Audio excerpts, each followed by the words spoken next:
welcome back to the NRG series in Chicagoland. I am Devin O'Donnell, joined by Niall, and we have some top eight on the line matches here for you. With 8 rounds of Swiss, we assume that people who are 6-0 likely will be able to at least double draw, or maybe even a draw and a loss is good enough. So, have some, very, very matches with a lot at stake with regards to this round. So, we just had an interview with Cristofer Smith. We're actually going to be featuring him. He's at table one against somebody else we just saw, Connor, on Boros. Talk to me quickly about this matchup. Who do you think is ahead in this matchup now? Yeah, well, I mean, we haven't really gotten to see much of Christopher's deck yet. Certainly got to see a lot of Connor's, but you know, having this combo deck and like Chris was talking about in his interview, a combo deck that sort of has like backup combos and multiple ways that he can fight feels very powerful. And it feels like you need a lot to get over the top of Boros, or you just need to be able to constantly deal with the Boros board.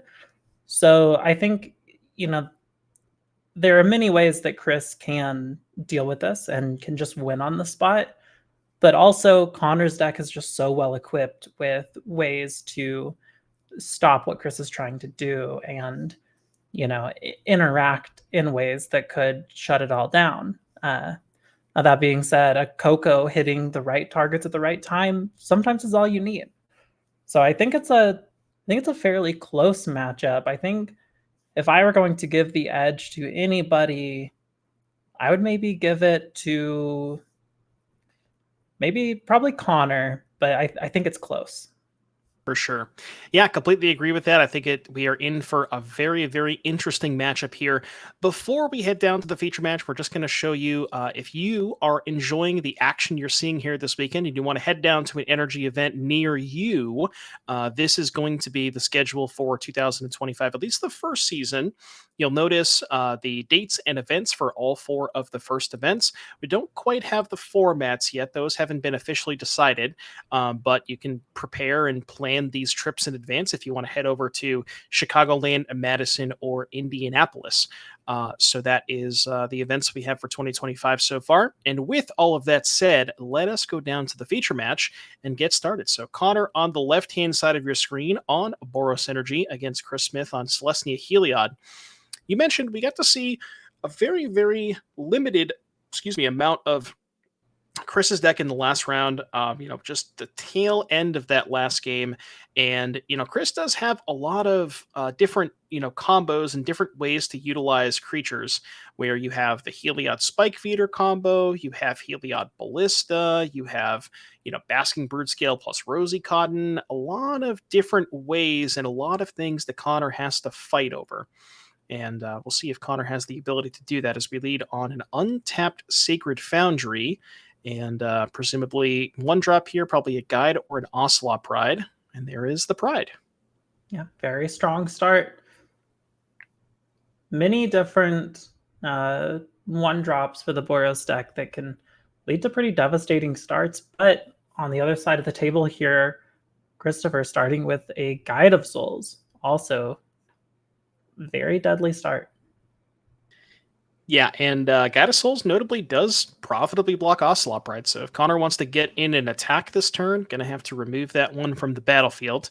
Has plenty of ways to do so, and I think I saw a Bolt in Connor's hands. So presumably that will be the play here. Block. Getting a little ahead of ourselves here as we're going to be casting in a Johnny. Yeah, so actually choosing to forego killing the Guide of Souls for at least a turn, instead choosing to play a Johnny, get that one into the battlefield, maybe use a little bit more mana. And Chris taking a look at the backside, just to make sure we have a full understanding of what the Planeswalker is capable of, which Johnny is one very, very good card in these Boros decks. Like if you have a red permanent, once you flip it, it's just able to, just shotgun and machine gun down a bunch of creatures, turn by turn, can deal your opponent a ton of damage. And it's definitely something that Chris has to keep in mind as you see a Johnny on your screen there. Plane's going to be the second land for Chris. I think I saw an Auriok Champion. Yeah, a few different options it seems like for Chris here.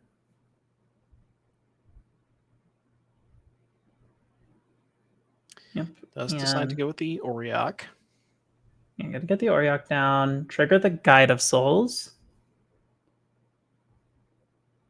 Yeah, and one interesting thing about Auriok Champion specifically is, and Chris brought this up in the interview we had with him last round, where the creatures entering the battlefield on your opponent's side also gain you life. So Ocelot Pride, making tokens for Connor a little awkward, as we see Bombardment is going to be the play here. Now, Auriok Champion does have protection from red, and I believe a Johnny is the source that deals the damage. So I'm pretty sure a Johnny flipped cannot kill the Auriok Champion. So yeah, looks like we're going to kill the God of Souls.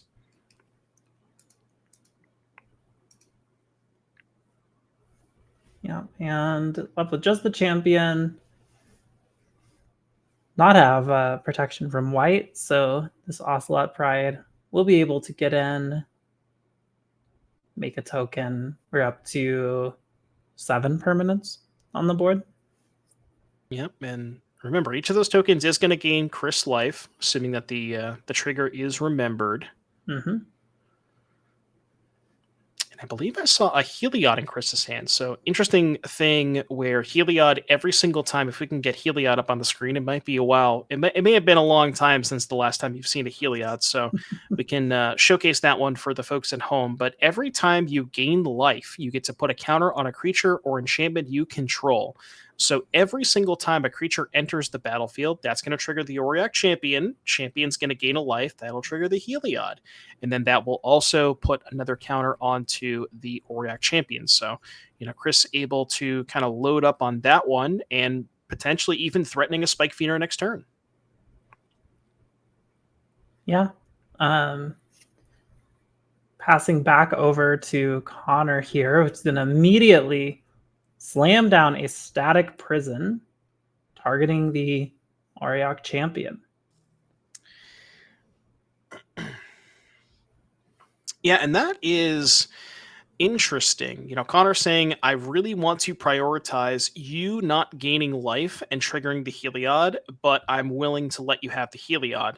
And you have to imagine that if Connor is making this play, probably has to have a removal spell in hand, because otherwise, I'm probably just dead to infinite life. Yeah, definitely. Really must have something. I mean, we do also have just an enormous board with goblin bombardment here. A ton of creatures here. Oh, that's a good point. The bombardment can just take care of the spike feeder, and that's going to be damage anyways. That's going to be lethal. Bolt is going to take care of Chris Smith. That's going to be game one going to Connor.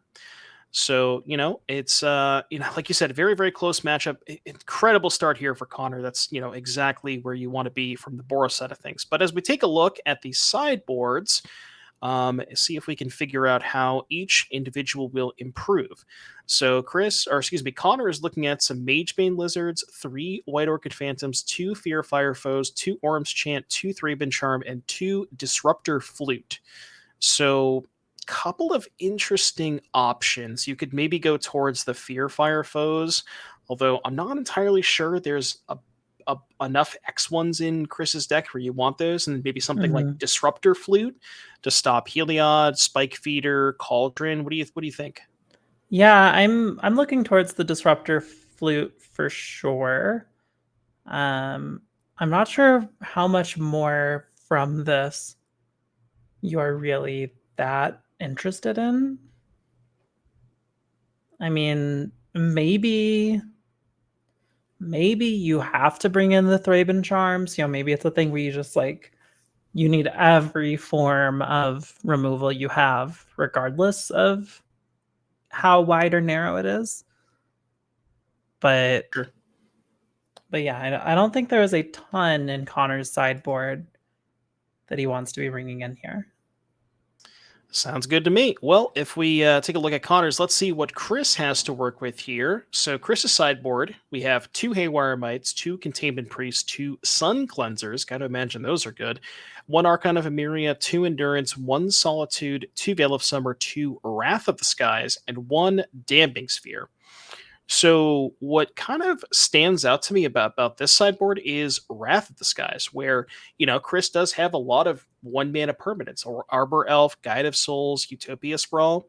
So presumably wants those in the deck to be able to clean up tokens, which the Boros deck does make a lot of. And then the Sun Cleansers definitely want those to kind of turn off the energy generation from Connor. What do you think? Anything else besides those two? Yeah, I mean, those are obviously like very powerful to be bringing in here. I I don't know how much Chris cares about any of the Flage stuff. I would imagine probably not a lot. Maybe cares about something like Haywire Might to take care of, rings, bombardments, things like that. Um, Other than that, I mean, I think you're very happy to bring in the Sun Cleansers and the Wraths, and really it's a question of what can you take out? What doesn't work in this matchup? Right. Yeah, very good point. Maybe he wants to cut some of the, you know, it could be a situation where he's going to be trimming on one drops in the post board games if he's going to be leaning on those Wrath of the Skies. So maybe something like Arbor Elf could get cut, especially because Arbor Elf ties to Bolt and things like that. So Mhm. a couple of some options here for Chris. And yeah, let's take a look. We are back down to the feature match here for game number 2. Again, Connor taking game number 1 with a pretty fast start, backed up by a Goblin Bombardment, and Chris going to be in the play here, taking a look at opening hands. Now that we've seen the sideboards, Niall, we said the matchup was pretty close, maybe a very, very slight edge to Connor. Once we've seen the players' sideboards, does any of that change for you? I mean, I definitely think Chris has more for Connor in the sideboard than Connor has for Chris.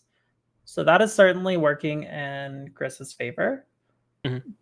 But I don't know if it is enough to overcome what Connor is doing. I mean, certainly it is a thing where if you get your Sun Cleanser or your Wrath at the right times, it can be devastating for Connor. But not a ton of them in the deck. Even boarding them all in, there's only 2 of each in the sideboard. So you need them to line up. And there is a Sun Cleanser in the hand that Chris is looking at. So, we are keeping it. Perhaps this is all we need. I think I saw a Ballista in hand for Chris as well. All right, so turn 1 Gata Souls just flopped onto the table. And here is the Sun Cleanser. We're not going to flop that one. That one's just going to be, that one's a cast with a crisp flick of the bottom of the card. So Sun Cleanser on turn 2. No energy here for Connor. Yeah, let's get that one up on screen for people who may not be familiar with this card. Very, very powerful card against the energy deck where, you can remove counters from your opponent. And then for as long as Sun Cleanser remain on the battlefield, no energy for Connor. So things like Guide of Souls, Galvanic Discharge, Static Prison is weird because you still get the energy when it enters the battlefield, the way that it's worded, because it removes the creature and then gives you the energy. So it is, worded in the way that Connor would like it. So that's going to get 2 energy, I believe, unless I'm mistaken. I thought it got 2 energy, no? Is that not word the way it's worded? Let me check. There's the battlefield, exile target non-land permanent. Yeah, because it's exile the permanent period, then get the energy. Yeah, I'm I'm not not. 100% positive. I'm not sure. Maybe it's a thing where all of that is happening simultaneously. And it looks like he is getting Okay, there it is. the energy, and we're getting energy for the Ocelot Pride, which at the end of the turn is going to make this cat token. Huge swing for Connor here. We really need one of those Wraths ASAP. Yeah, and it's an interesting thing where, if Connor doesn't have enough energy generation, maybe Chris can just hope to be like, okay, well, eventually you'll get the static prison off the battlefields, but with the God of Souls and the Ocelot Pride, that is not going to happen anytime soon. No, certainly not. We're already up to 1, 2, 3, 4, 5, 6 permanents.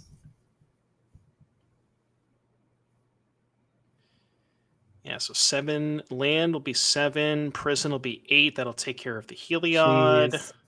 Good goodness. This is quite the start here for Connor. Can even, I mean, now he's energy flooded. He's got plenty of energy to use to the Guide of Souls and still have enough available to get the prison back on. And yeah, Chris just not a lot Chris could do about that one. Just on a mulligan, had the turn 2 Sun Cleanser, had to hope it was good enough. But when this Boros deck gets going, it is like the definition of snowball. Yeah, it is. It is brutal for sure. So we're gonna see a big attack here. We're gonna go ahead and jump the cat token and get in for a good chunk of damage.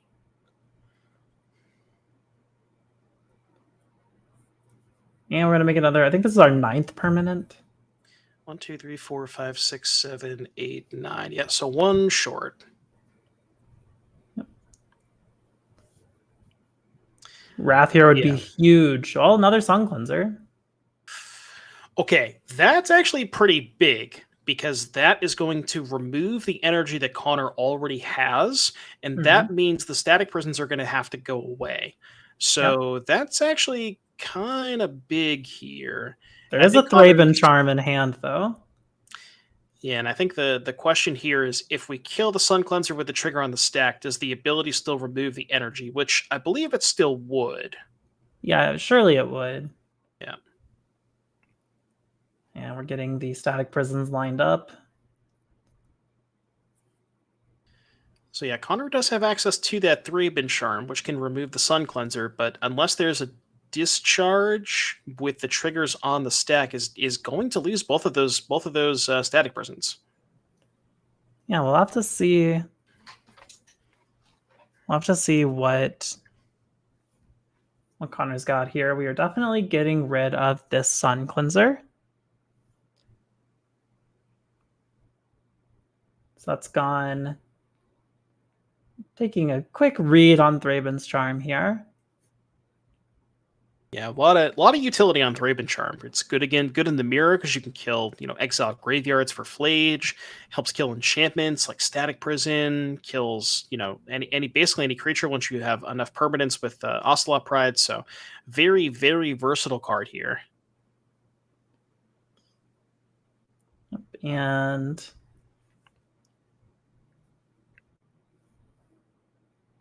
All right, so the prisons are on the stack, and they have gone to the graveyard, and that means we're getting a Sun Cleanser back, which is also going to stop Connor's energy generation. Okay, so you kind of see how things can sort of line up here for Chris.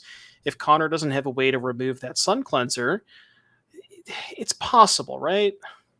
it's possible. It's certainly. I mean, Chris has done an incredible job of defending against a very difficult board state from Connor. Now, this is going to prove to be brutal because Connor has a lightning bolt in hand. 3, 4, 5. Yeah, I wonder if Connor's, thinking about potentially going upstairs with it. But yeah, first strike damage, going to take care, deal 1 to the Sun Cleanser. The bolt's going to finish it off. And yeah, that is going to be really tough for Chris to come back. Although, well, now you have to think about it from Connor's perspective. If that's the only interaction he has, and if he goes for that line and Chris goes untap, play Spike Feeder, then we're Yeah. done here. So Connor Yeah. actually respecting the Spike Feeder and not going to cast the bolt. Yeah, which very good. I mean, we're still in a position where, Bolt could be lethal next turn potentially. I believe Chris has the option. Okay, I think Chris might have Guide of Souls and Basking Bird Scale, which, assuming no removal, would be infinite because you would go ETB, gain a life, Mhm. life gain, put a counter on Bird Scale bird scale counter, make a spawn, gain a life counter on bird scale, so on and so forth. Right. But Connor does have the way to break that up with the lightning bolt. Well, is this infinite? Because we're making the... Oh no, you're right. But we do have the lightning bolt. We can stop this. Yeah, now the question for Connor is, which one do you kill? Do you kill the guide or the brood scale? I would guess the brood scale is probably scarier. Yeah, so we get our energy. Then when going to do this, we are going to go ahead and fetch, and the lightning bolt is going to come down on the brood scale. But that is 3 damage that is not going to Cristofer's face. Right. Yeah, and you can imagine if Connor had gone for the lightning bolt on the Sun Cleanser, this game would have been over. Chris would have had infinite life, infinite tokens, infinite energy, infinite everything, and the patience from Connor really paying off here. Yeah, absolutely. So we're going to go back over to Connor. Arena of Glory, Gigantha. Ooh. Hasty. Trigger Guide of Souls to gain a life. Not quite enough energy to jump it, so can't quite make it a 7/7, but is still a formidable attacker. Yeah. Because I believe Chris has to chump block with something this turn. Yep, so he's going to take 4 and choosing to chump block with the Sun Cleanser. So now if Chris top decks a Brood Scale or a Spike Feeder, that should be it. Yeah, rubbing the hands together. Oh my god, he drew Spike Feeder! Enormous. Oh my goodness. All right. That is going to be infinite life. Infinite life. All right, so Connor, we can maybe, I don't know if we have the infinity symbol that we can put next to Chris's life total, but yeah, Spike Feeder plus Heliod is infinite life. So now Connor has to figure out a way to win this game, not through the combat phase, which for the Boros energy deck is kind of difficult. Yeah, very, very difficult indeed. But yeah, okay. And just showing the ballista. Okay, well, it's even more difficult. So the ballista is going to do it. Chris is going to take game number 2 in a wild game. I mean, there was a lot of back and forth there. Connor had, a lot of options to be able to, there was that turn. He, was patient, didn't kill the Ocelot Pride, worked out for him. But yeah, Chris just top decking the Spike Feeder. And I think that's one thing about the Heliod deck where you have a lot of pieces that work with other cards, so it gives you a wider range of good top decks in situations like that. Yeah, absolutely. I mean, as we've been saying all day long, decks like this can win out of nowhere. We saw it with the Belcher deck this morning. We've seen it with this deck. We saw it with Ellenbogen's deck. They just have that power of, stealing wins from the jaws of defeat. And, both players played extremely well that game, very disciplined, respecting everything that they can. But, all Cristofer needs is that one turn to have any of his combos go off and it's lights out. Yeah, and the second Sun Cleanser draw was so massive too for Chris because he was able to remove the energy, that removed the static prisons, which ended up getting back the Heliod, and then from there, was able to threaten the kill. So that was a huge find there for Chris, and only has 2 Sun Cleansers and definitely needed them both. As we proceed here to game number 3, Connor's going to be on the play. This has been a really, really fun match. Game 3, I'm putting you on the spot, Niall. Who you got? Oh man, I mean, Boros energy on the play, kind of hard to not root for that. Like that seems. Oh, but no, I saw the Sun Cleanser in Chris's hand. I'm Team Chris all the way. He's got the Sun Cleanser. It's good. It's lights out. We're here. We're going all the way. No, Guide of Souls turn 1 for Connor. I'm Team Connor all the way. I've always been Team Connor. Don't clip it. I always said Connor's got Sorry, this one in the bag. it's already been clipped and shipped. Oh no. All right, turn one Arbor Elf. We weren't sure if those were going to stay in, but Yep. those did stay in here for Chris, game 3. And yeah, Arbor Elf is going to now. The thing about Arbor Elf in Chris's deck is he has a really good amount of powerful threes to play. There's Heliod, there's Spike Feeder, Recruiter of the Guard, even the one ofs like Enduring Innocence and Rosie. And the other thing that's interesting about Arbor Elf is what we haven't seen yet is Arbor Elf plus Utopia Sprawl can enable a turn 2 collected company. So perhaps we'll maybe get to see that here for Chris. Sure, we're going to Raptor into Raptor, which I think gets us the energy, but not the other part, not the find a card. Yep. So Yeah, we that'll go give up us to 4 energy total, I think. So Aether Hub is 1. Oh, 5 Hub energy is total. 2. Raptor is 5. Minus 2 is 3. I should be 6 minus. I think he's at 3 left over. Sure. Not sure. Swinging in with the guide, jumping at. I mean, very strong start. Oh yeah. Yeah, Guide of Souls with enough energy left over to jump something else next turn. So putting a ton of pressure here on Chris. And yeah, Chris is going to really need to figure out a way to threaten a combo. Presumably can't do it this turn. Oh, has Utopia Sprawl. Perhaps not a second land if we're doing this first. Our champion's pretty nice here. Interesting. We do have another land. So we ended up down a little bit of mana for Chris. Presumably just didn't have anything else to play. Maybe he wants to fetch a Surveil land instead. Yeah, entirely likely. Static Prison. The bane of Chris's existence, but we know that the Sun Cleanser is in hand. Yep, so 2 energy here for Connor. But yeah, like you mentioned, Sun Cleanser is going to remove the energy that presumably will get the Auriok Champion back here for Chris. Does fetch the Lush Portico. Didn't quite get a good look at the rest of Connor's hand to see if there was perhaps a 3-bin charm that would be able to maybe remove that Sun Cleanser from the battlefield. It looks like the hand is... There's Flage, something. I think it was Flute Flage Land.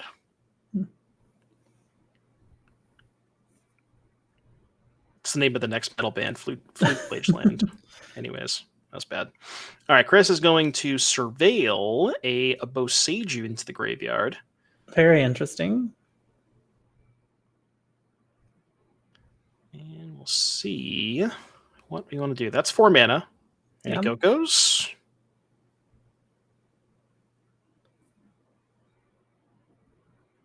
Oh, is that a Wrath?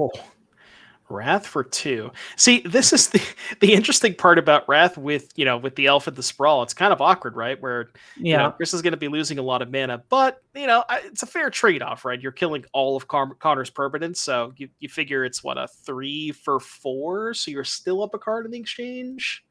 Yeah, and I mean, you get the champion back, so pretty nice. Yeah. Horizon Canopy is the land for turn, and the Sun Cleanser that we knew about. So, yeah, and good sequencing here for Chris. Wants to make sure that we fire off the Wrath before playing the Sun Cleanser, because that means Connor can no longer have 3-bin charm to be able to remove the Sun Cleanser. Yeah, very nice. Very nicely played here. Well, we also just don't want to lose a Sun Cleanser to the Wrath. That too. Yeah. So we're going to fetch here for Connor on the end step. And I mean, that was a devastating Boros board, and Chris has been able to flip it around and is looking to be in a pretty good spot here. And we do know that Connor has a Flage. Yeah, although Flage not looking too scary on this board, right? You have the 1/4, which doesn't add a Flage, and then the Auriok Champion, which can block it for a while, even if Connor can put it into play. So you do have a little bit of time against Flage at least. Yeah.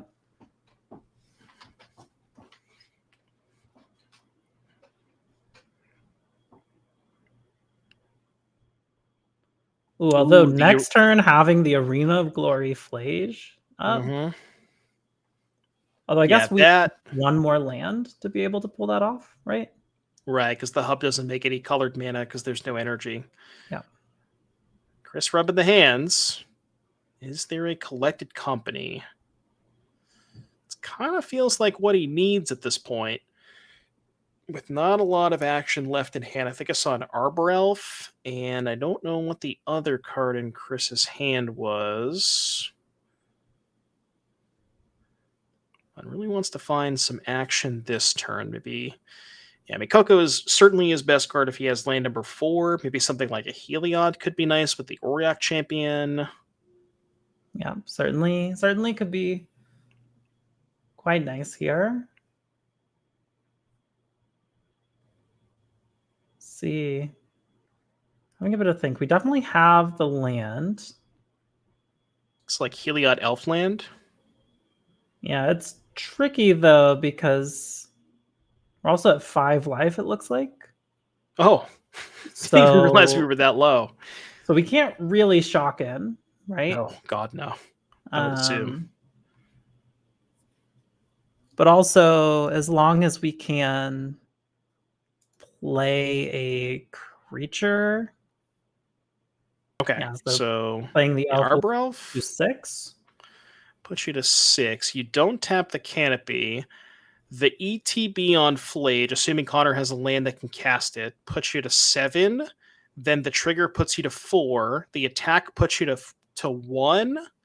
So you're at 1 life, technically alive. And you're just dead to bolt. Well, Connor won't be able to bolt this turn, right? Because we're gonna use the arena. The land will be the land untapped will be the Aether Hub. Oh, sure. So presumably, Chris will get 1 draw step.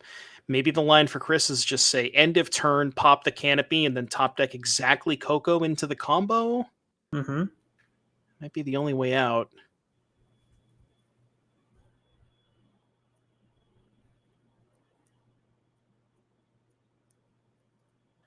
All right, so Flage Yeah. ETB.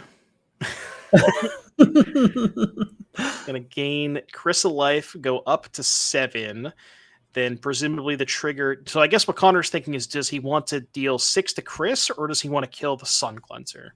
Yeah, pretty tricky. It looks like we're going upstairs with it.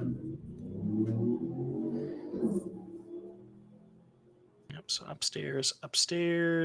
Protection from red. That's an easy block. All right, Chris. I think our out is sacrifice the canopy, knock the top of the deck, and find. I think it has to be company at this point. Didn't quite get a good look. Let's see. Is there a company? Yeah, very intense turn here.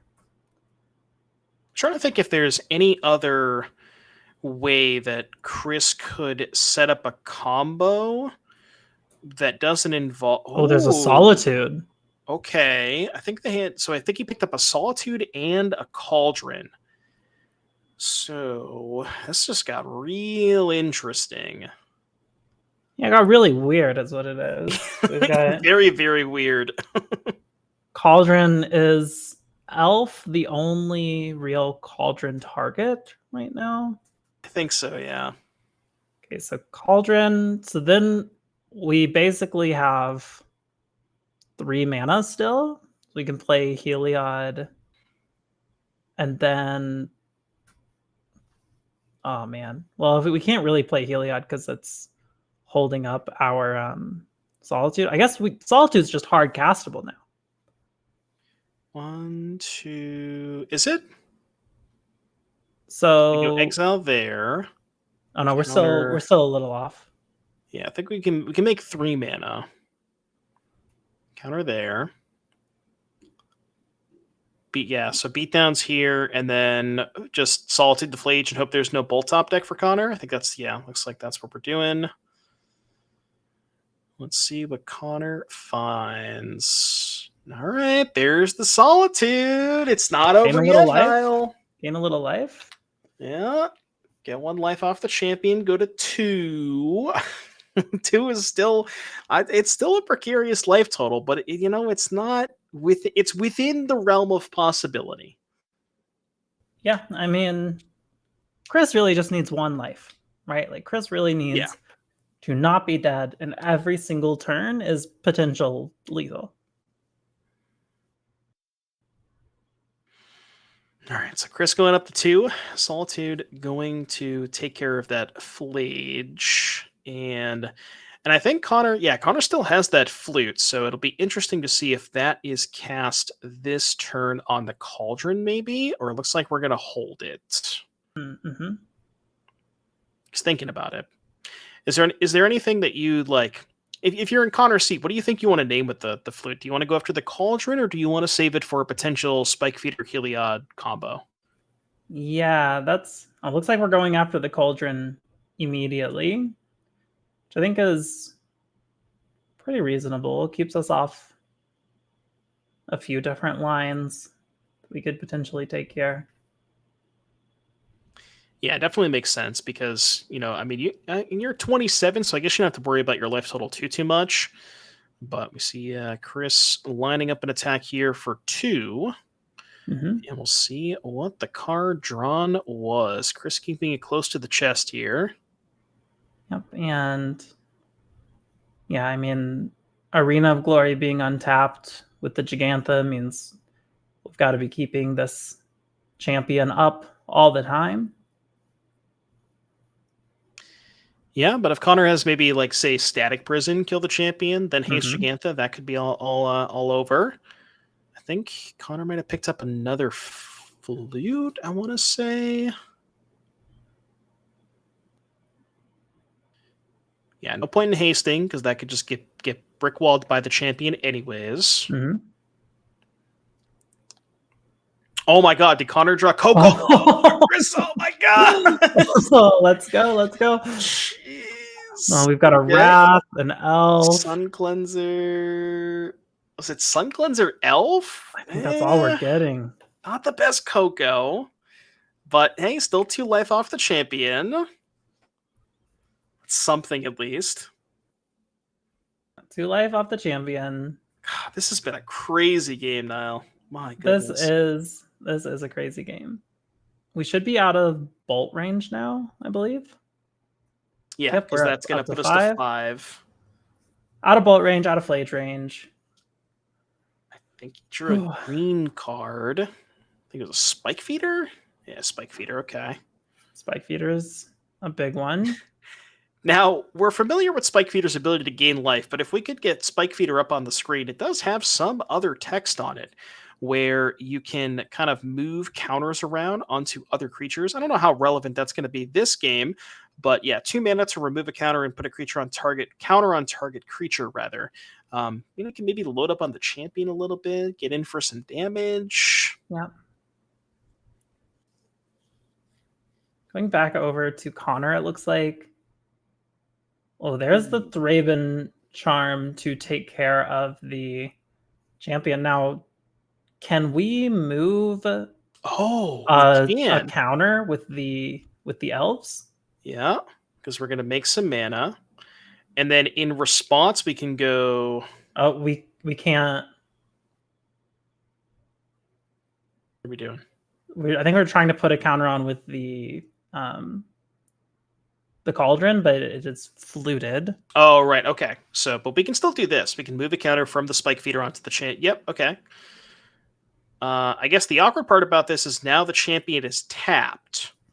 So the champion is currently unable to block. I think we're more than happy to chump one of our sun cleansers. Perhaps chump our Spike Feeder, gain a little life. Yeah, so I think Chris might have. I think what happened there is. So the Disruptor Flute is kind of weird, where it says spells of the chosen name cost 3 more to cast, and I think maybe he thought it was also activated Sure. abilities cost 3 more because he lined up 3 mana. So yeah, Sun Cleanser gonna eat the bin. That's probably it. Goblin Bombardment. Powerful card, but Connor doesn't have a lot of creatures. See if Chris can find maybe a Heliod. I mean, Heliod's probably one of the best draws here. Oh, absolutely. Ooh, another spike feeder. You know, the Sauriac champion kind of getting big. Yeah. Or And now we have big. access to 4 mana. No, 4 mana. Because we effectively have 4 elves. Okay. So we're going to flute the spike feeder. So I wonder if you're Chris, do you move any? Do you maybe move the counter onto the other champion? I think Chris said no. Looks like we're just going to be content with that. Get a little beatdowns going in. Oh, yeah. I mean, Connor's at 25. You got to kill him eventually, right? Yeah, you got to work it down.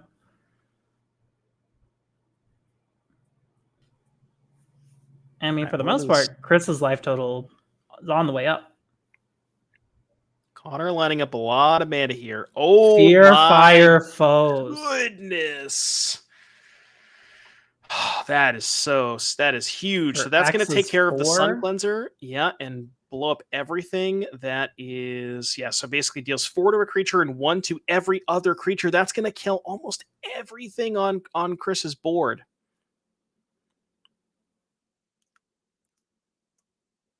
Wow, that is crazy. Okay, we're going back over to Chris. So there was an interesting thing there where the Fear Fire Foes actually says damage can't be prevented this turn. So I think Connor maybe could have attacked with a Giganta. Because if it gets blocked by champion, since damage can't be prevented. Yeah, you might be right.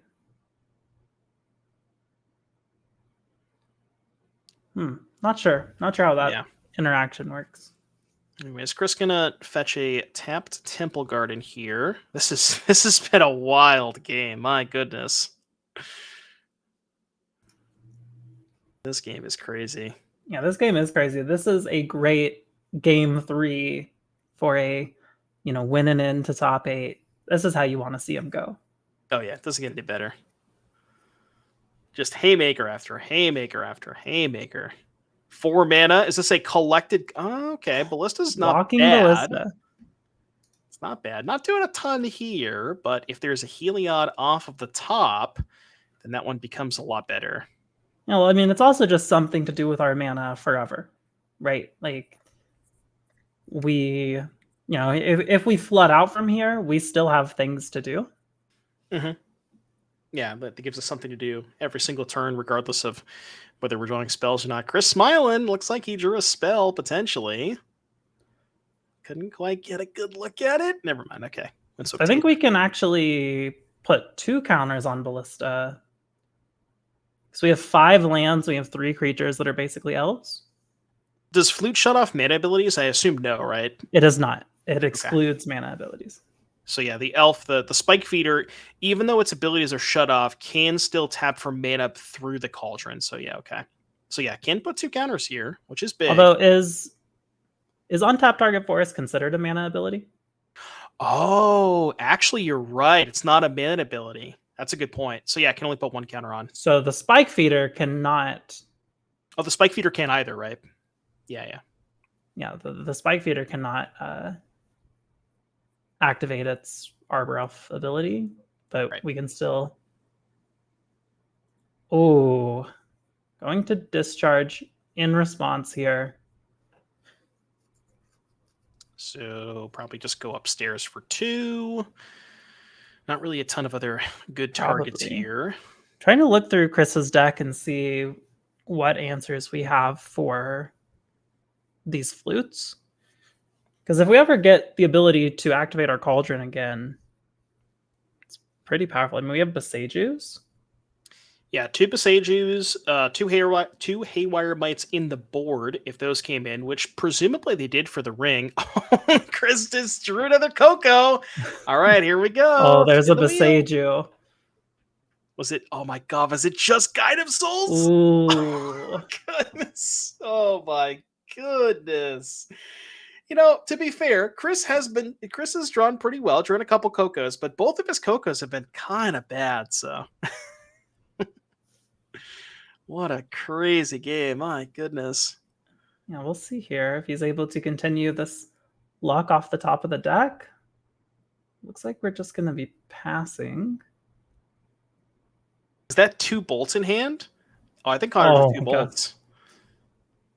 Well, Chris is at 6 life. 3 + 3 is 6. Now, obviously, wants to wait until Chris does something upstairs. Oh, is that? Oh, good game. Wow, crazy match. Oh my goodness. Yeah, Wow. that was congratulations to Connor Mullaly. That was one heck of a way to play for top eight. What an insane match! Both players just playing very, very well. A lot of really sick top decks, and yeah, I gotta take a break after that one. That was a crazy match. Now, Absolutely. I mean, double bolt for Xaxes at the end there. I mean, that was so back and forth the whole time. Really incredible match, played extremely well by both players, but huge congrats to Connor for taking down the 6-0 today and should be good to draw from here, we think. Very yeah, nice. presumably. Very Yeah, nice. 8 rounds of Swiss. You figure. I think there were. I want to say there were. Let me look at the standings real quick. I want to say there were 4 undefeateds going into this round. 1, 2, 3, 4. So presumably 2 after this round. Those players draw, and then maybe they find an X1 that can handshake in the last round. I know we have a backup match. I don't know exactly. Oh, never mind. I lied to you. We don't have a backup match. Let's see. How many matches outstanding? 13. So it's a bit of a fast match. Perhaps an interview with Connor, maybe. I don't know if we can get word on production, if we can set that up, but we will let you know what is going to happen. But yeah, that was really, really good way. We didn't get to see a lot of Chris's deck in the previous round. So very nice to see what that really awesome match. I didn't actually get to see the note from production that they just put Looks on like there. we do have So an interview. okay, good. There we go. Interview upcoming soon, where we're going to talk with Connor and see exactly what was going through Connor's head, because I'm sure he's got a lot to say about that last game. Yeah, that was a crazy one. It was very exciting to get to watch and can't wait to hear what Connor has to say about it. Absolutely. Yeah, as far as okay, Connor is sitting down just a moment while we get everything situated. And yeah, that was what a wild match. All right, Connor Mullaly, Hello, hello, everybody. congratulations on advancing to Hello. 6-0. That Thank you. last match was something else, huh? Yeah, I don't know. Not a deck that I've seen before, but Chris and I have been sitting in the feature match area together all day. It's a really cool one. I think he last round beat another version of Brood Scale. I think it's not a Mhm. great matchup. Obviously my deck cannot beat Infinite Life like we saw in Game 2, but I think I got pretty lucky at the end there. Made a few mistakes in the match, but thankfully didn't get punished. Yeah, it was a very crazy back and forth, especially that game 3.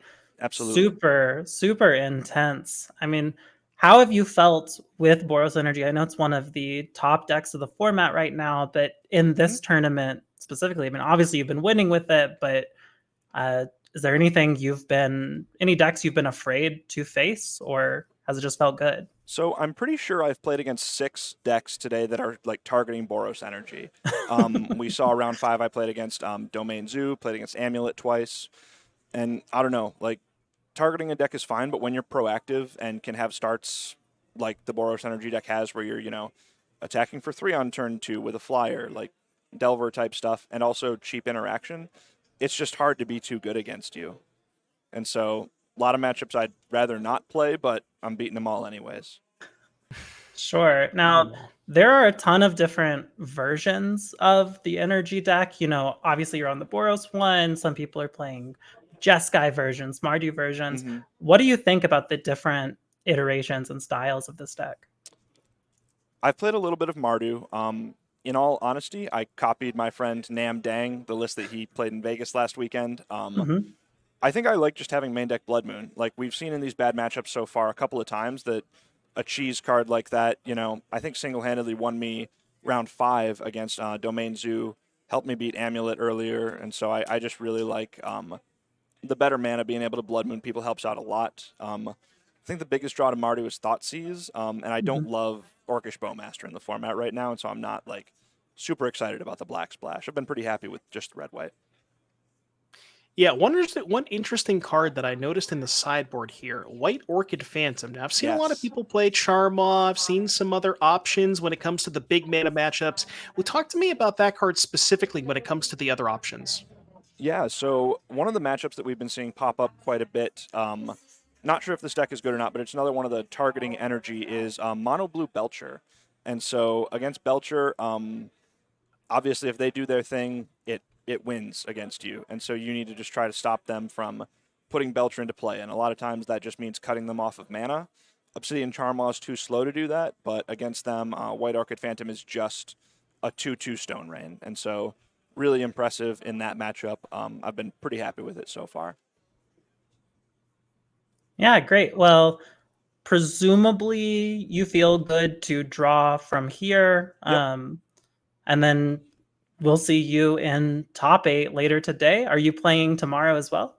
Yes, I am. I mean, I'm going to be playing tomorrow. Goal right now, I told Garrick Alford, number 1 on the leaderboard right now, that I was going to catch him and reclaim my Player of the Year title. I think if I get second place or I win, I'm ahead of him, but no matter what, I'm in striking distance tomorrow. So it should be a lot of fun. Really enjoy races like that. Oh, yeah, absolutely. And it's going to be a ton of fun for us to watch. Again, Connor, congratulations on your victory and best of luck in the rest of the weekend. Thank you, Devin. Thank you, Niall. Yeah. Absolutely. So, as we mentioned earlier, I do not believe we have a backup matchup available for you. So, I think if we get some notes from production, I think it's going to do it for the end of this round.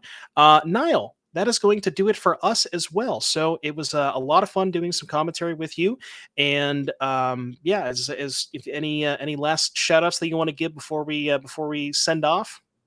Yeah, just, it was a lot of fun to be in the booth with you today, Devin. We got to see some really, really cool matches of Magic. I just think the NRG, the series in total is just a very cool thing. There aren't a lot of, high stakes tournaments like this that are just running at the regularity that NRG is able to run them. So very cool to watch and extremely cool to get to be a part of today. So thank you to the NRG team for that. And thank you for joining me in the booth today. Absolutely. Well, thank you for having me, Niall. And like I said, we are going to be getting Drake and Corbin in the booth. And without, just in a little bit, we will see you in round number 7. So don't go anywhere. We'll be back soon.